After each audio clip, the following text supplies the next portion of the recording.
Assalamualaikum warahmatullahi wabarakatuh. Halo teman-teman, bertemu lagi dengan saya Syifa Atiyah di Bincang Arah. Hari ini kita berada di episode terakhir season kedua mengenai pola asuh. Di episode kali ini kita akan membahas bagaimana sih cara mendidik anak yang sesuai dengan anjuran Rasulullah SAW. Untuk lebih jelasnya, mari kita simak video ini sampai akhir. Islam sebagai agama rahmatan lil alamin menawarkan langkah-langkah mendidik anak yang menjadi solusi dalam keluarga sesuai dengan petunjuk Al-Quran dan Al-Hadis. Sebagaimana Rasulullah SAW bersabda, bimbinglah anakmu dengan cara belajar sambil bermain pada jenjang usia 0-7 tahun, tanamkan sopan santun dan disiplin pada jenjang usia 7-14 tahun, kemudian ajaklah bertukar pikiran pada jenjang usia 14-21 tahun, dan sesudah itu lepaskan mereka untuk mandiri. Pernyataan Rasulullah SAW tersebut menjelaskan bahwa setiap jenjang usia anak dianjurkan menerapkan pola mendidik yang berbeda sesuai dengan usia dan potensinya. Hal ini penting diperhatikan oleh orang tua yang menginginkan tumbuh kembang anak yang efektif dan baik. Oke, yang pertama, bagaimana membimbing anak usia 0-7 tahun? Nah, dalam ilmu jiwa perkembangan, usia 0-7 tahun mencakup masa bayi dan masa kanak-kanak. Masa bayi merupakan periode pertama yang dilalui bayi setelah dilahirkan. Dalam tahun-tahun pertama perkembangannya, boleh dikatakan bayi ini sangat bergantung dengan lingkungannya. Seorang bayi masih memerlukan perawatan yang telaten, sedangkan kemampuan yang dimilikinya baru terbatas pada gerak-gerak pernyataan seperti menangis atau mengeluarkan suara tanpa makna, serta mengadakan reaksi terhadap perangsang dari luar. Belajar sambil bermain dinilai sejalan dengan tingkat perkembangan anak-anak usia 0-7 tahun. Bimbingan yang diberikan dilakukan dalam suasana ramah, yang gembira, dan penuh kasih sayang. Sebagai contoh, misalnya, seorang ayah dan ibu akan membimbing anaknya agar anak mencuci tangan sebelum makan. Nah, bisa diungkapkan dengan kalimat-kalimat yang lembut. Misal, anak ibu yang manis, kalau makan biasanya cuci tangan dulu ya. Ayo ibu lihat. Nah, ini tangan manisnya. Ayo kita cuci dulu ya. Nah, kalimat-kalimat pendek seperti itu lebih mudah dipahami oleh anak. Selain itu, sesuai dengan tingkat usianya, anak-anak memang bersifat sugestible atau mudah dipengaruhi, terutama jika dengan cara yang baik dan ramah. Karena bagi anak, baik identik dengan bagus. Maksudnya apa? Anak akan menurut kepada seseorang yang menurut penilaiannya baik terhadapnya. Karena dalam pandangan anak, perlakuan yang baik samalah dengan sesuatu yang bagus. Nah, pola asuh seperti ini membutuhkan ketelatenan dari kedua orang tua. Mereka juga harus sabar dan serasi dalam mendidik anak. Anak pada usia ini layaknya seorang raja atau ratu, sehingga anak mendapatkan rasa aman, perlindungan yang utuh, sehingga nantinya juga timbul rasa senang sebagai dasar otak anak dalam proses menerima informasi yang paling efektif. Nah, pada usia ini, orang tua mulailah sedikit demi sedikit mengenalkan sosok teladan dalam kehidupan mereka, seperti Rasulullah atau Khulafaur Rasyidin. Nah, tentunya dengan pendekatan yang sesuai dengan usianya. Misalnya, ketika makan, coba ajarkan pakai tangan yang dicontohkan oleh Rasulullah, yaitu tangan kanan. Nah, pemberian kasih sayang pada usia ini sangatlah dianjurkan oleh Islam. Bimbingan dan pendidikan yang didasarkan atas rasa kasih sayang akan membuat anak merasa tidak dikekang. Kebebasan akan mendorong anak-anak berkreasi sejalan dengan kemampuan yang mereka miliki. Yang kedua, bagaimana sih membimbing anak usia 7-14 tahun? Nah, pada tahap kedua ini Rasulullah SAW menyatakan bahwa bimbingan yang diberikan kepada anak dititik beratkan pada pembentukan disiplin dan akhlak.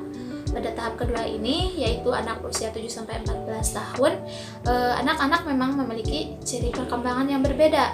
Ada beberapa aspek perkembangan yang dimiliki oleh anak dalam usia tersebut, baik meliputi perkembangan intelektualnya, perasaan, bahasa, minat, sosial, dan lainnya. Masa ini termasuk masa yang sangat sensitif bagi perkembangan kemampuan berbahasa, cara berpikir, dan sosialisasi pada anak. Di dalamnya, terjadilah proses pembentukan jiwa anak yang menjadi dasar keselamatan mental dan moralnya. Nah, Nah, pada saat usia 7-14 tahun, orang tua harus memberikan perhatian ekstra terhadap masalah pendidikan anak. Dan orang tua juga harus mempersiapkannya untuk menjadi insan yang handal dan aktif di masyarakatnya kelak. Karena menurut hasil penelitian, anak di usia 7 tahun telah memiliki kemampuan menyebut kembali 3 bilangan dari 5 angka, membedakan antara kiri dan kanan, menunjukkan apa yang kurang pada suatu gambar, pengetahuan tentang mata uang, dan juga sudah mampu menggambar belah ketupat berdasarkan contoh. Nah, berdasarkan tingkat perkembangannya, anak-anak usia 7 tahun memang sudah memiliki kemampuan dasar untuk berdisiplin. Karenanya, dalam batas-batas tertentu, mereka pun sudah mampu meredam perasaan yang tidak menyenangkan bagi dirinya.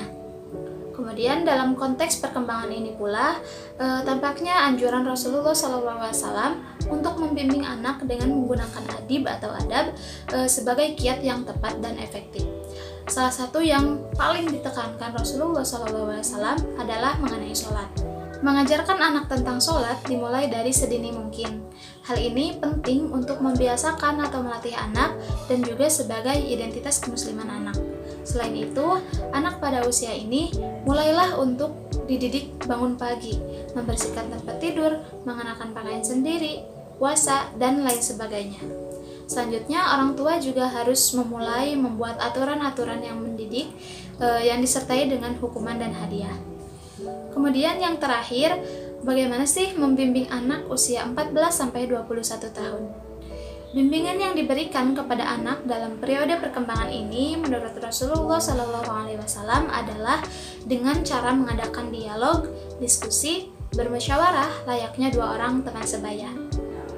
Nah, anjuran Rasulullah SAW, jangan lagi mereka diperlakukan seperti anak kecil, tapi didiklah mereka dengan menganggap mereka sebagai seorang teman. Di usia antara 7-10 tahun mulai berkembang pada motif atau alasan yang menimbulkan suatu perbuatan. Dan di atas usia 10 tahun umumnya anak-anak menghargai sesuatu sudah didasarkan pada alasan-alasan batin, namun terkadang memang belum tepat. Barulah pada usia sekitar 14 tahun pemahaman mereka tentang kesusilaan meningkat.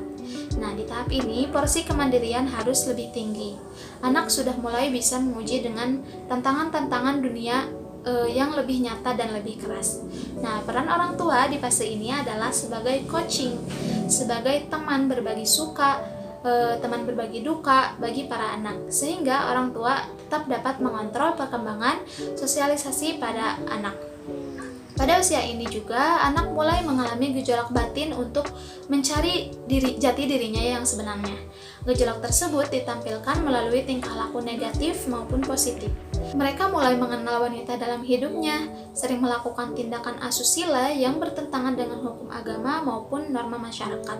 Nah, untuk mengantisipasi hal tersebut, orang tua diharapkan selalu berdiskusi dan bertukar pikiran mengenai tingkah laku dalam kehidupan bermasyarakat. Kemudian, dengan menganggap anak sebagai teman, berarti tidak ada yang disembunyikan. Semuanya dijelaskan secara terbuka. Karena pada usia ini, anak juga sudah dapat membedakan dan menentukan pilihan mana atau perbuatan mana yang negatif dan positif. Setelah melewati usia ini, barulah orang tua melepas anaknya untuk hidup mandiri dengan tetap mendapat pengawasan dari orang tua. Umur 0-21 tahun, anak telah siap untuk menjadi bagian dari masyarakat yang seutuhnya.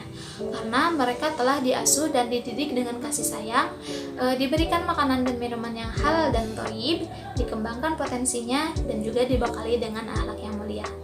Oke teman-teman, di season 2 Bincang Arah ini kita membahas mengenai pola asuh dalam perspektif Islam. Kira-kira di season selanjutnya kita harus bahas apa? Komen di bawah ya. Nantikan aku di season selanjutnya. Assalamualaikum warahmatullahi wabarakatuh. Bye.